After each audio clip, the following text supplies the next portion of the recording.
বন্ধুরা আমরা টোটো ভাড়া করে নিয়ে মোবাইল কেনার জন্য বেরিয়ে ফেলেছি। আমাদের বাড়ি মানিকতলা চৌরঙ্গি। মানিকতলাতে নাকি মানিকদা থাকে, ওই জন্য নাম দিয়েছে মানিকতলা। আমরা অনেকক্ষণ দাঁড়িয়ে রয়েছি, প্রায় 1 ঘন্টা, কিন্তু মানিকদার সাথে দেখা করতে পারলাম না। তাই আমরা নিজেরা ডিসিশন নিয়েছি, আমরা যেখানে মোবাইল সস্তা হয় সেইখানেই মোবাইল কিনতে যাব। তাই আমি টোটোকে বললাম বাম দিকে চলো। টোটোওয়ালা সাথে সাথে বাম দিকে নিয়ে নিল। দেখলো একটা টোটোওয়ালা সামনে মোবাইল দোকান, ওখানে আমি দাঁড়াইতে না বলেছিলাম, কিন্তু তারপরেও দাঁড়িয়েছিল টোটোওয়ালা। ওখানে টোটোওয়ালার কোনো ভুল ছিল না। আমরা যেতে যেতে ডিসিশন নিচ্ছি আমরা কি মোবাইল কিনবো, কিন্তু কেউ কিছু বলতে পারছেন না। তাই আমরা সবাইকে সবার পছন্দর মোবাইল ভাবতে বললাম।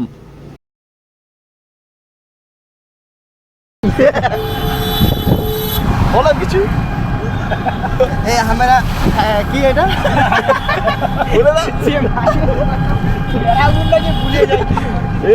একটু বলতে বলতে ভুলে যায়, কারণ টেনশনের মধ্যে থাকে। এই দেখো আমাদের পাড়ার লোক, এই দেখো একটা শোরুম। কেউ বলল ওপো মোবাইল ভালো, কেউ বলল ভিভো মোবাইল ভালো, কেউ বলল রেডমি মোবাইল ভালো, কেউ বলল ইনফিনিক্স মোবাইল ভালো, কেউ বলল লাভা মোবাইল ভালো, কেউ বলল স্যামসাং মোবাইল ভালো।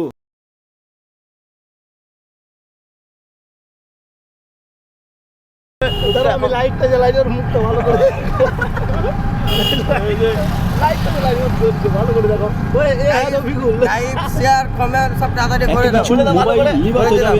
তাই আমরা ভাবলাম সবাই মিলে একটা লটারি করি, যেই লটারিতে নামটা আসবে সেই ফোনটাই নেওয়া হবে। তাই আমরা সবাই একমত হলাম। তাই আমরা সবাই মিলে লটারি শুরু করলাম। লটারি একজন তুলল, আর তাতে লেখা ছিল আইফোন। আমাদের তো অকাতের বাইরে, আমরা কি করব ভেবে পাচ্ছি না। তাই আমরা আবার ভাবছি যে আমরা একজন একটা করে কিডনি দিয়ে আইফোন কিনতেই হবে, কারণ আমাদের কাছে আইফোন নেই। আইফোন ছাড়া এই দুনিয়াতে আর কোনো কিছু নেই। मेरा नाम गुरु है, हम सबको बनाते हैं उल्लू, ठीक है। টোটোওয়ালা সঙ্গে সঙ্গে বলল তার ভাড়া নাকি 1200 টাকা। এর মধ্যে আমরা খুব চাপে আছি। বলে দাও কিছু একটু। মাছদাই আসছি আমরা, হাতে কি বিড়ি? এই যাচ্ছে আমরা অসমঙ্গল কলাতলার বিড়ি। কি বেঙ্গল?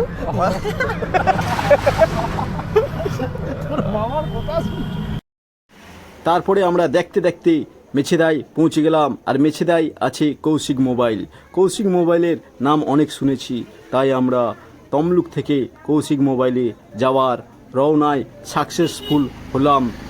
এখানে জায়গাটা অনেক সুন্দর, আমরা খুব আনন্দিত পেলাম। জায়গা কত সুন্দর, থার্মাল পাওয়ার কত সুন্দর, ব্রিজ কত সুন্দর, মনোরঞ্জন পরিবেশ। আমরা দেখতে দেখতে অনেকটাই এগিয়ে গেলাম। পাশে দেখতে পাচ্ছি অনেকগুলো দোকান। এই দোকানগুলোর খুব সুন্দর খাবার।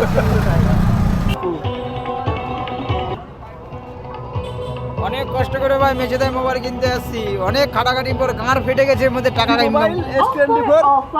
মোটা কোম্পানি। আমি তো কমিটির লোক, আমাকে তো না দেখালে হবে কি? বাঁ সাইডে ভিভো, ডান সাইডে ভিভো। আমরা ভাবছি কোন ভিভোর কাছে যাব।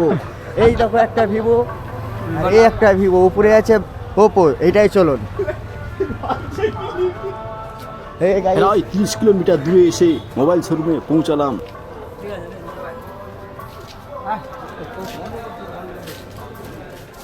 এটা পরে ঢুকছি আমরা, এই তো কমা দামি আমরা ঢুকছি না। এই যে টফি আনতে আসছে আমার ছেলেটা। শোরুমের লোক সবাই পেরেশানি, লুঙ্গি পরে তাড়াতাড়ি টফিগুলো নিবে। সবই জানা এখানে বুঝা যায়, মানে তো স্ক্রিনশট করা যেত। বল কিছু। 3000 টাকার ফোন দেখাও আমাকে। কোথায় কাগজটা কোথায়? মা কাগজ আর ভিতরে লে মোবাইল ঢালে। ঠিক আছে, প্রথমে যা মারলো সঙ্গে সঙ্গে এক্সট্রা যা ইনস্টল করলো 200 টাকা করে না 5 টাকা করে পেয়ে গেল। হ্যাঁ, এবার পুরো শেষমেশ আমরা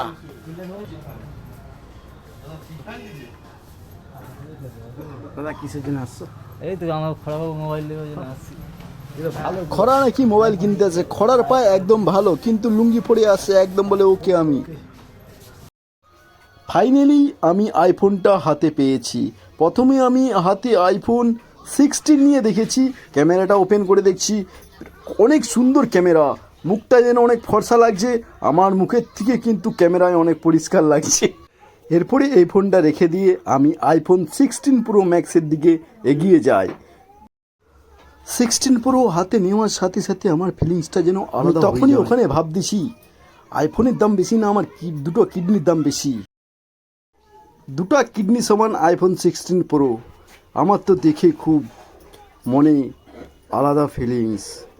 হাতে নিয়ে প্রচুর ক্যামেরাটা জুম করে দেখছি, মালিকের হাতে দেখি না স্যামসাং মোবাইল, দেখে তো মাথা ঘুরিয়ে যাচ্ছে। আইফোন ভালো না স্যামসাং ভালো? আমার পাশে বন্ধু, সে বলছে ক্যামেরাটা অনেক সুন্দর। যাই হোক, বন্ধুটা বলার সাথে সাথে ভাবলাম আইফোন অনেক বেটার। সে নিজেই একবার আইফোন 16 নিয়ে ক্যামেরা টেস্ট করে দেখছে। ঠিকঠাক তার মুখ দেখা যাচ্ছে না, কিন্তু সে চুল ঠিক করে দেখলো, তার আবার মুখ দেখা যাচ্ছে না। চিন্তায় পড়ে গেল বন্ধু, বলো দেখি ওই ফোনটারই ফটো তুলি, মনে হয় এই ফোনটা খারাপ। আমি ফোনটা দেখাইলাম আইফোন 16 প্রো ম্যাক্স। বললো বাজেট কত? আমি বললাম 1.5 লাখ টাকা মাত্র। ও বললো সাথে সাথে ফোন রেখে দে, ঘর চ, মালিক আমাদেরকে প্রচুর মারবে, আমাদের কাছে আছে মাত্র 3,000 টাকা। তারপর মালিক আমাদেরকে খেদিয়ে দিল, বললো তোমাদের কিডনির থেকেও আইফোনের দাম বেশি, তোমাদের কিডনির দাম নাকি মাত্র 150 টাকা করে। আমরা সবাই মিলে কিডনি বিক্রি করবো বলছিলাম, কিন্তু কিডনি বহু সস্তা, তাই আমরা কিডনি জমা রেখেও আইফোন দিতে পারলাম না। আবার এলাম ফুচকা খেতে। তারপর ওখানে ফুচকা খেতে দাঁড়ায় 10 টাকায় নাকি 2টো ফুচকো। তাও আমরা খাবার জন্য প্রস্তুতি নিলাম।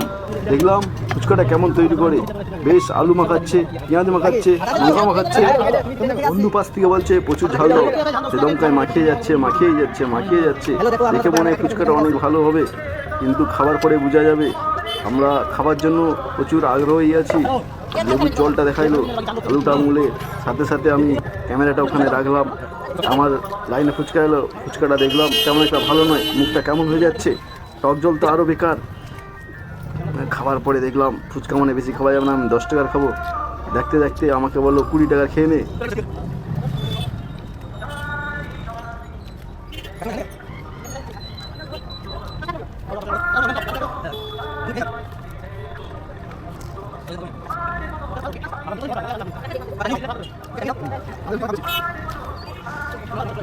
ফুচকা খেতে খেতে পেছন দিকে একজন ডাক দেয়, বলে আমাকে 10 টাকা দাও, আমি ভাত কিনে খাবো। আমি 10 টাকায় কি ভাত পাওয়া যায়? সে বলো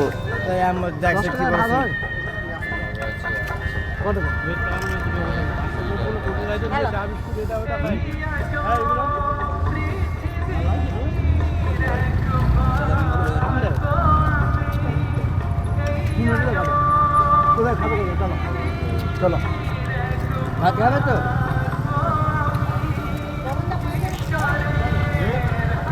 একটা ফুচকা নাও।